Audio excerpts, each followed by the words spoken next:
Welcome to our channel Pullapantula Ramamurthy world teacher. కలగాని కళ, సద్గురు సుబ్రహ్మణ్యం గారు చెప్పినటువంటి కలగాని కళ. ఈ టైటిల్కి అర్థం ఏంటంటే ఊహ వాస్తవం రెండూ ఒకటే. జ్ఞాని దృష్టిలో ఊహ వాస్తవం అనేటువంటివి రెండూ కూడా ఒకటే అవుతాయి. మనం ఒక కల కంటాం, మేల్కొన్నాక ఆ కళని ఇంకొకరితోటి చెప్పుకొని నవ్వుకుంటాం. అంటే ఈ జాగ్రత్త అవస్థ అనేటువంటిది వాస్తవమైనట్లే కదా. నిజానికి జాగ్రత్త అవస్థ కూడా ఒక పెద్ద కళే అవుతుంది. ఆ కళకు కొనసాగింపే ఈ కళ.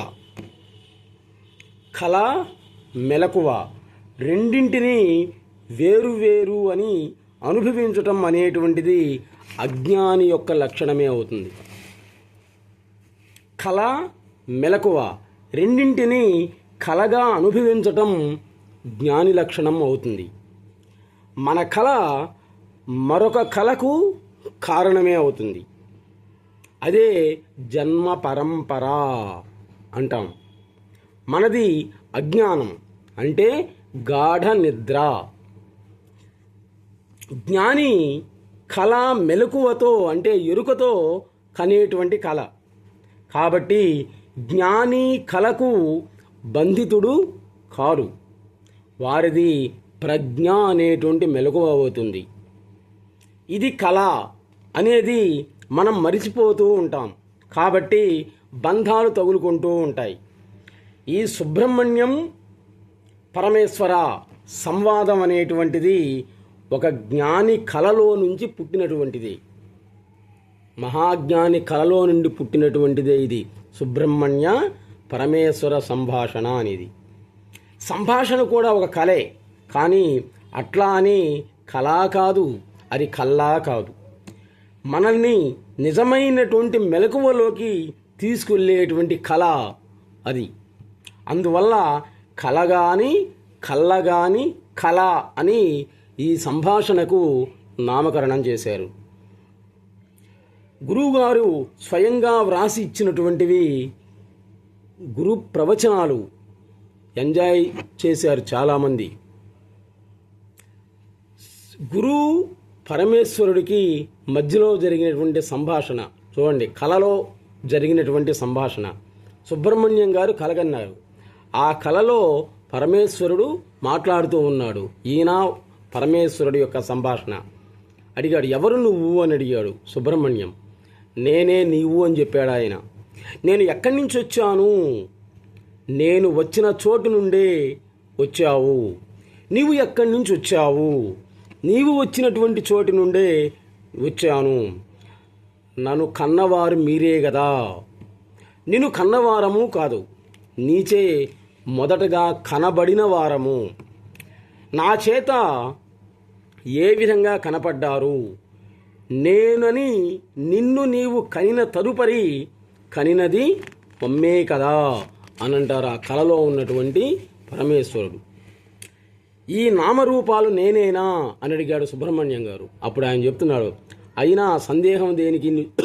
నీకు ఆ సందేహం ఎందుకు వచ్చింది? సందేహం అంటే ఏంటి అని అడిగాడు మళ్ళీ. దేహంతో పాటు వచ్చేటువంటిదే సందేహం. సమ్యక్ దేహం సందేహం. చూడండి నిర్వచనం ఏం చెప్పారో గురువుగారు. సమ్యక్ దేహం సందేహం. దేహంతో పాటు వచ్చినటువంటిదే సందేహం. దేహంతో పాటు వచ్చి ఉండి దేహంతో పాటు తీరేటువంటిది ఏదైతే ఉందో అదే సందేహం అనేటువంటిది అవుతుంది. ఈ సందేహం ఎందుకో తెలియదు కానీ నాకు కలుగుతూ ఉంది అని అంటున్నారు. కాబట్టి నీవు నామరూపాలు లేకుండా ఉండాలి అని చెప్పాడు పరమేశ్వరుడు కళలో సుబ్రహ్మణ్యం గారితో. మరి నేనెవరిని అని అడిగాడు మళ్ళీ ఆయన. నేనే నీవన్నాను కదా. నా ప్రశ్నకి ఇది సమాధానమా? ప్రశ్న అంటే ఏంటి అని అడిగాడు మళ్ళీ ఆయన. అర్థం కాని అనుభవంలో లేనటువంటి సమాధానమే ప్రశ్న. సమాధానం అంటే ఏంటి? అర్థమయ్యి అనుభవమైనటువంటి ప్రశ్న అనుకో.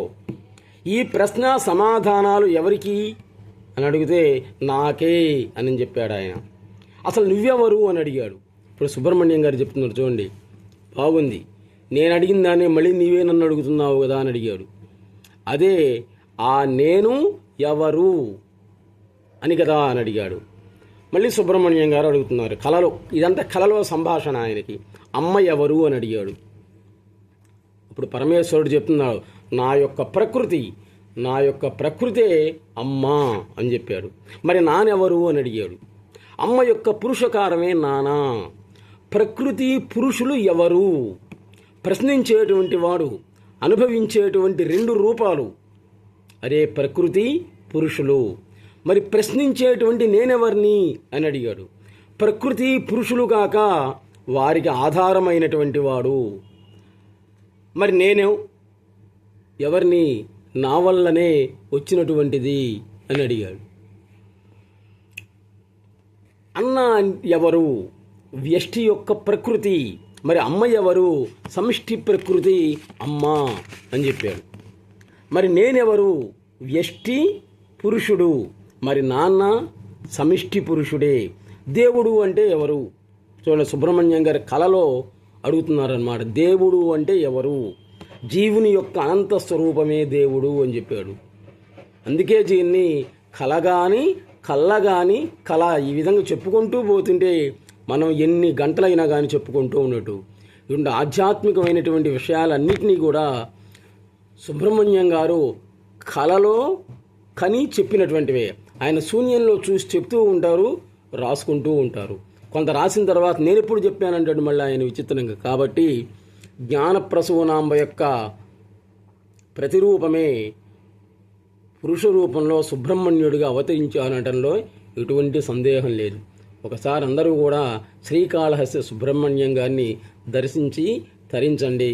నమస్తే.